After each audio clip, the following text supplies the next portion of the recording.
Hello to all of you wonderful adventurers. Welcome back. I didn't want to hop off the training dummy, so here we are. And in this video, we're going to be talking about all the stuff you're going to want to know when you first start out in this game. Overall, I'm going to be talking about acronyms that we use when playing this game, your stats, both hidden and shown stats. We're going to be talking about how those stats relate to grinding and other such things, including PvP.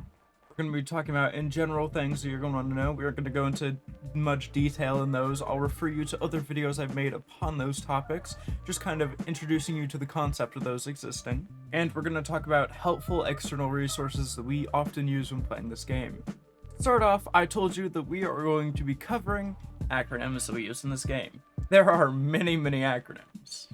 In fact, I asked around with all my friends who play this game, with all the streamers I know who play this game, all that stuff. I went through as much as I could, and I tried finding all the acronyms I possibly could, and there are quite a few.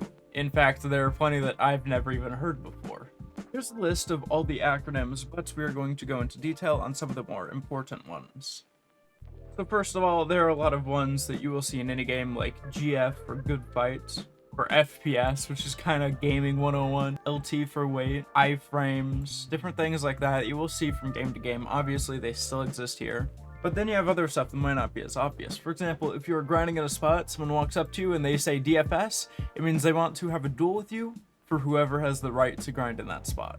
It usually happens when someone with higher gear score wants to take the spot from you, but they don't want to be a dick about it. Or it happens when two people arrive at around the same time.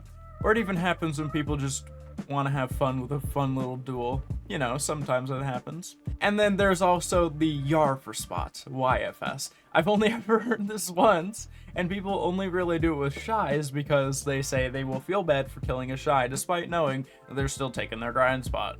Now, going into the PvP ones, we have RBF, which is Red Battlefield. It's kind of a free-for-all ground of PvP.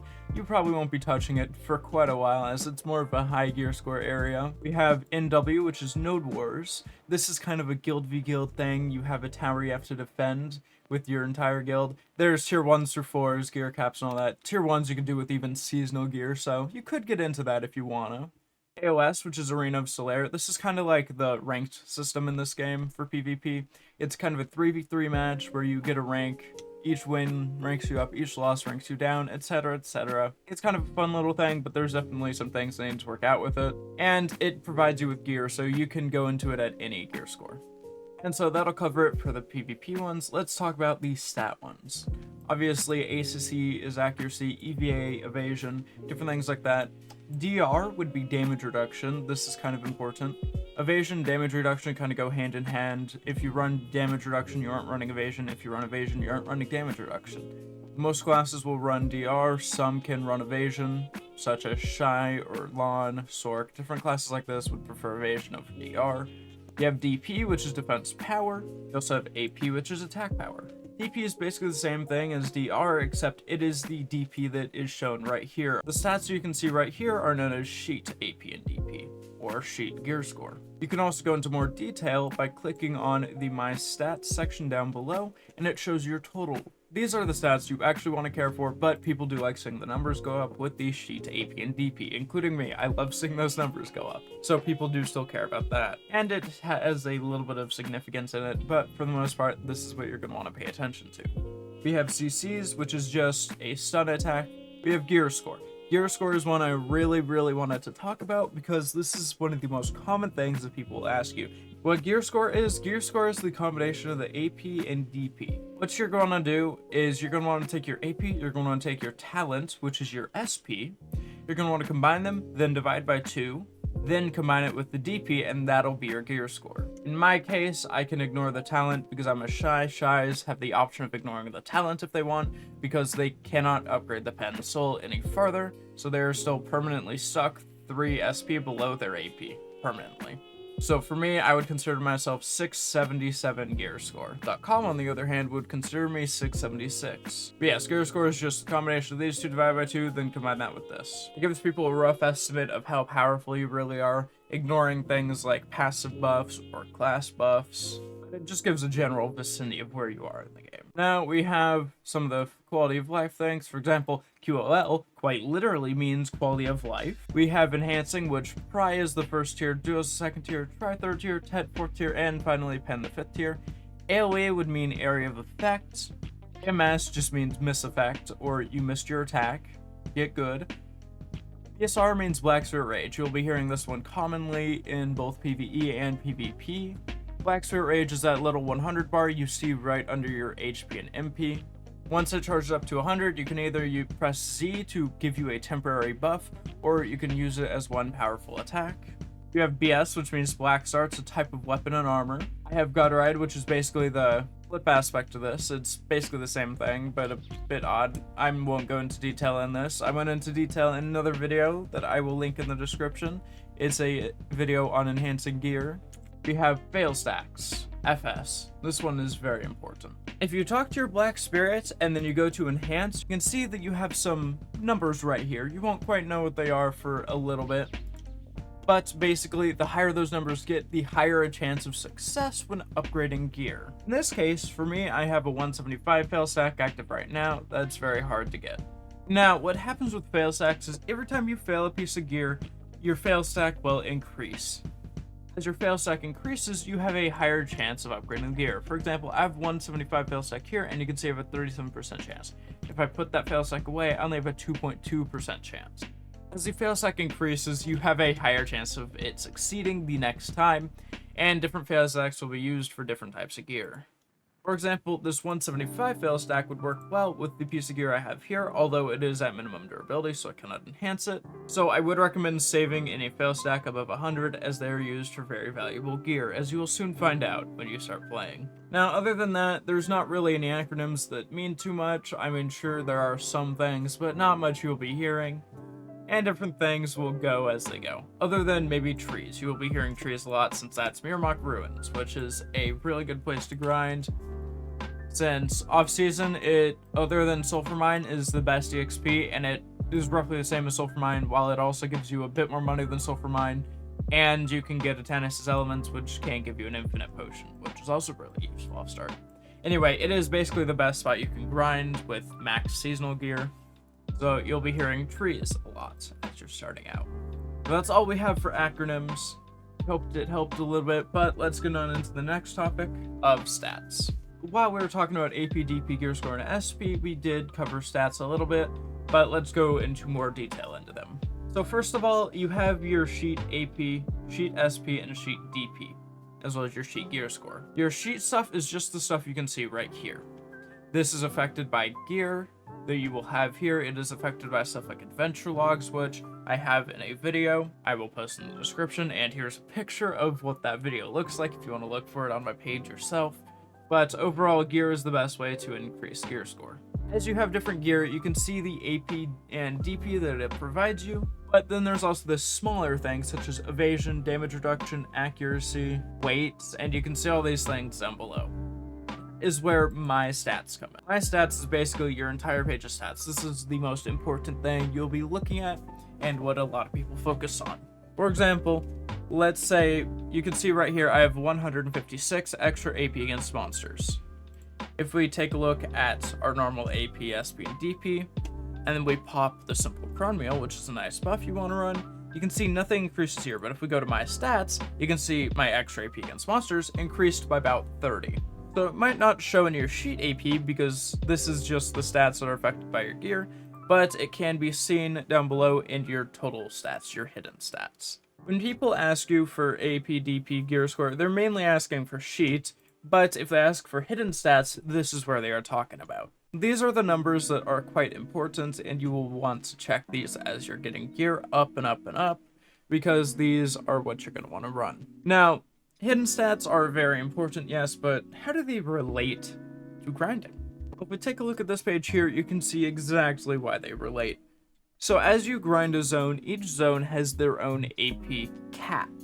For example, if we are grinding Kama Sylvia at Mirmok Ruins, there is a cap to how much AP that you can have. Basically, each zone has their own AP cap. What this means is there is a point where if you go beyond that AP, the AP that goes beyond will be doing less than the AP from before. So if you have 380 AP and you go to trees, you'll be hitting the soft cap. Trees has a soft cap of 70%, meaning that for every 1 AP that goes beyond this cap, it only applies 0.7 AP. So for example, if I grind without buffs, I have 530 AP. What this means is I can take my 530 AP, I can subtract the 380 AP that activates from the 70% soft cap, and that leaves me with a solid 150 AP. This 150 AP that I have left only does 0.7 of what it would do. So in this case, we could also multiply that by 0.7 if we really want to see what it does. And instead of getting the 150 AP that we have beyond it, we only get 105 AP. It is still useful and still does help, but the main point is you are going to want to hit these soft caps, and that is going to be the main section of what you're trying to do. In this case, since it is a monster, Mirrormuck Ruins is a monster, I will also be getting the extra AP against monsters from them. So we can also combine that with our AP, and we are sitting at 716 AP. So we can say that we have 336 AP beyond the soft cap, and that only does 0.7 of what it would normally do. Every single zone has their own cap, and different zones have different soft caps. For example, if we take a look at Dekia Tunkata, which is not something you're going to be grinding for a long time, then it has a 30% soft cap rather than a 70%, meaning that every AP that goes above its 950 limit will only do about 30% of what it normally does. And there are even places that have a hard cap, meaning that you will only be stuck at whatever AP is the maximum amount. For example, Fairies Habitat has a hard cap, meaning that its maximum amount is 280 AP. Once you get to the soft cap, that's roughly where you're going to want to be at to grind the zone. You can go a bit over, but for a bare minimum, that is what you're going to want to go for. Your stats also tells you your accuracy rates, your evasion rates, your DR, all these things that can also help you. Next, we're going to cover the in general stuff that you should know as you're trying to play the game. First thing is fairies. If we take a look at the top here, you can see I have a lot of bars, but one of them is going to be the fairy bar. Fairies can apply mini buffs to you. For example, Miraculous Tier 5 allows it to automatically use potions for you. That way you don't need to hotbar them. Or Morningstar can apply a little light that helps you while grinding, especially at night. Fairies Tier basically gives you a free Alliance Tier, meaning you can revive without penalty. The different level of this skill determines the cooldown of it. Different things such as this can always be used based off fairies. I'm not going to go into detail, I'm just telling you that this is something important to have. I have a separate video on it. Here's the video right here, it'll be in the description. And that'll be the case for almost all these things. I'm not going to go into heavy detail, I'm just going to tell you they exist and recommend you the videos that actually go into detail on these topics. The next thing that's important would be the pets. What pets do is you can have them out and they pick up loot for you. For example, if you kill a monster, it will drop loot. Your pets will then go in and pick up the loot, so you don't need to take time out of your grind to pick up the loot and do that stuff for you. You can have up to 5 pets at once, and there are different tiers of pets. Different tiers apply different amounts of passive skills and all that stuff. Just know that this is important. Here's the video for it. It's in the description, like all the others. And then next will be crystals. Once again, if we talk to Black Spirits, like we did when trying to enhance, instead of clicking on the enhancement section, we can go to the transfuse section. This shows us crystals. Crystals are very important, but can be very costly. What these do is we can put on a crystal and it will provide us with passive stats. In this case, if you take a look at the side of my screen, I'm showing you all the stats that my crystals provide me. Extra HP of 425, extra AP of 29, extra AP against monsters of 36, etc, etc. There are many stats this can give you. Although, if you die, your crystals have a chance of breaking. So I would recommend you be careful with how you do it. Now, this doesn't include every time you die. For example, if you die to a player, you will not lose it. If you die to a world boss, you will not lose them. But if you die to monsters, like let's say you're grinding trees and you die, you have a chance of losing a crystal, etc, etc. Here's the video for that one. It's in the description, and on to the next one. Now we're going to talk about artifacts and lightstones. Just like any other piece of gear, you can imply them and they have different bonuses. For example, Marshes artifact extra AP against monsters, applies 6 extra AP against monsters, and then you can also include a Lightstone in it. If you take a look at it, you'll see 2 blue crystals called Lightstone of Wind, Alert, Combat. What those do is they're Lightstones, you put them into the artifact and then they apply their own buff. Once you get 4 Lightstones together, they can create a separate buff that is a combination set effect. In this case, I say 4 because you will have 2 separate artifacts. In my case, right now, I'm running Combat EXP because I am hitting a training dummy, so I want that extra EXP that I will get from hitting the training dummy. Here's my video on Lightstones and artifacts, and then here's a couple more videos that I think will be helpful. That'll be it for this section, and now finally we're on to our last section for this guide. For this section, we're going to be talking about outside sources that we like to use when playing this game. As we all know, this game is very complex, it's hard to play, there are so many things to do in it, and many people get very confused. But some of the things that help would be outside sources that we like to use when playing it. The most important one that we always use would be Garmoth.com. Garmoth.com has a lot of things that you can do with it. It shows boss times, it shows grind trackers, the amount of money you should be making, all the spots, AP caps, all that stuff. It shows cron costs, it shows Kafra costs, it shows enhancement simulators, gear brackets, mastery brackets, that's for life skilling, Dacia stuff. It shows everything you're going to want to know. And let's say you want a item, but you don't want to spend 20 billion on it, you can even set up an alert that'll tell you when that item goes down in price, or up in price if you are unlucky. And the most important one, of course, will be Gear Planner. A lot of people like to use this to map out their gears and see what future enhancements or what future gains they're gonna want to make. For example, with me, I have an entire list of plans that I'm gonna do. Obviously, this will probably change as things go on, but for now, this is what it looks like. For example, right now, this is my gear. I don't want it to stay like this. Obviously, I want some changes. So I made a little change in the next version where I upgraded this and changed this out.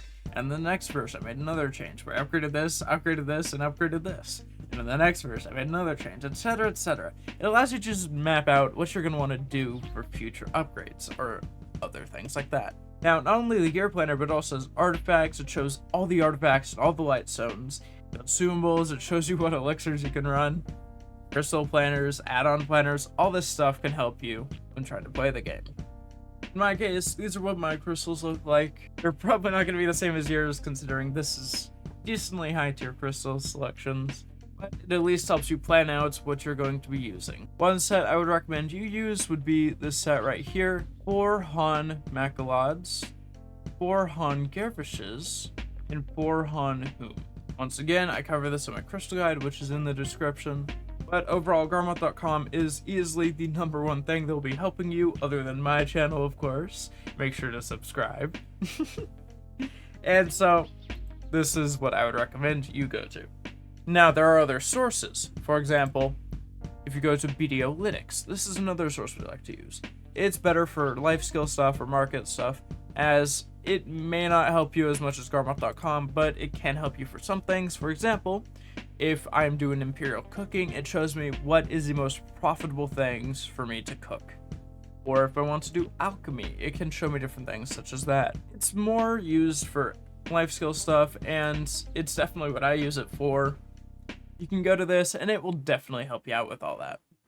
Although, life skill stuff is more of a late game thing, so I would recommend you start out with the grind, get all that stuff going, then move on beyond that once you think you're ready. So we got Garmoth.com and we got BDO Lytics, but we also have BDO Codex. BDO Codex is basically just covering all the in-game stuff that you'll have. It doesn't help you with stuff like calculators or gear planners, none of that.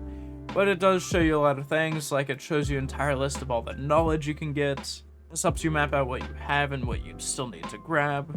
Or it shows boss timers, although you can already see this with Garmoth.com, which has what I believe to be a much more organized way of doing it. And this one, you can also turn on notifications for very specific bosses. For example, I want to be notified for Nowver, so I turn on the notification, and in 7 hours, it will tell me, Nowver spawns in 15 minutes. It also has a nice big world map, which allows you to map out a lot of things that you're going to do. I use this for mainly stuff like trade routes, for life skill trade routes, or for when I want to gain more knowledge, all the different knowledge I still need to gain, and mapping all that out. There's also Insindar.com, which this can also help you out with stuff like life skills stuff. It has a whole big list of different things: cooking, alchemy, droughts, all this stuff that you're going to want to do.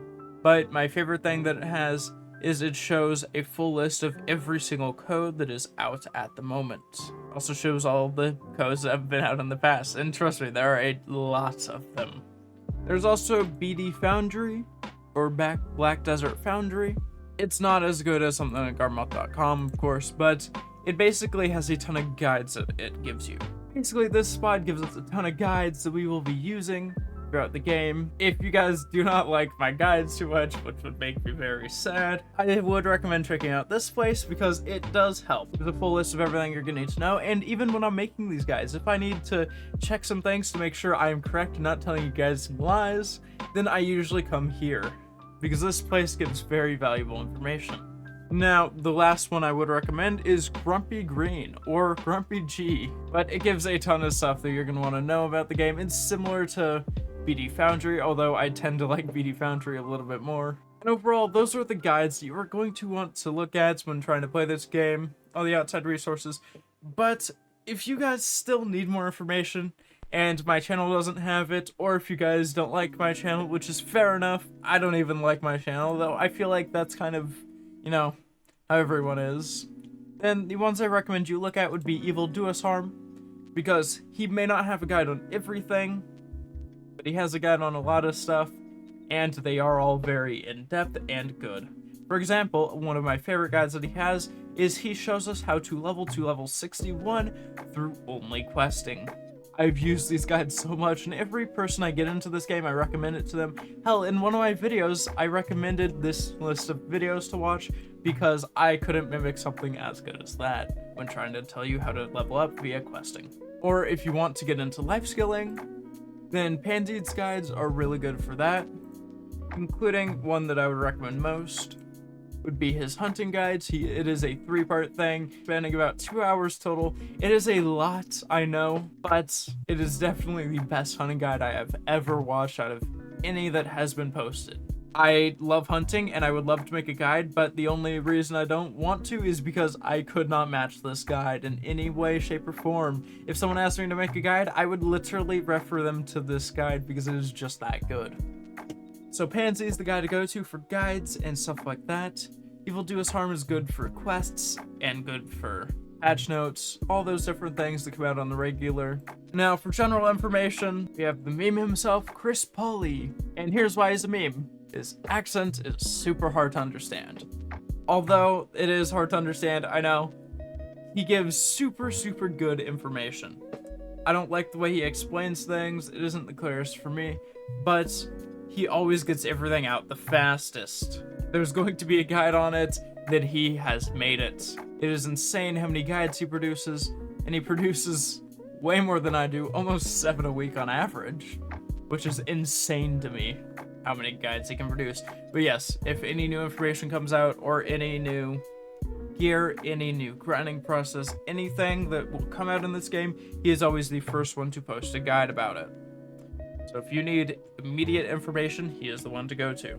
Now, I know it's probably not the greatest idea to recommend other competitors for this very elaborate guide making process, but still, I love their guides too much to not recommend them inside of this video where I'm recommending what to look at when trying to play the game. And I hope that you guys, if I don't have it, or if you don't want to watch me do things, which once again is very fair, they are great to go to.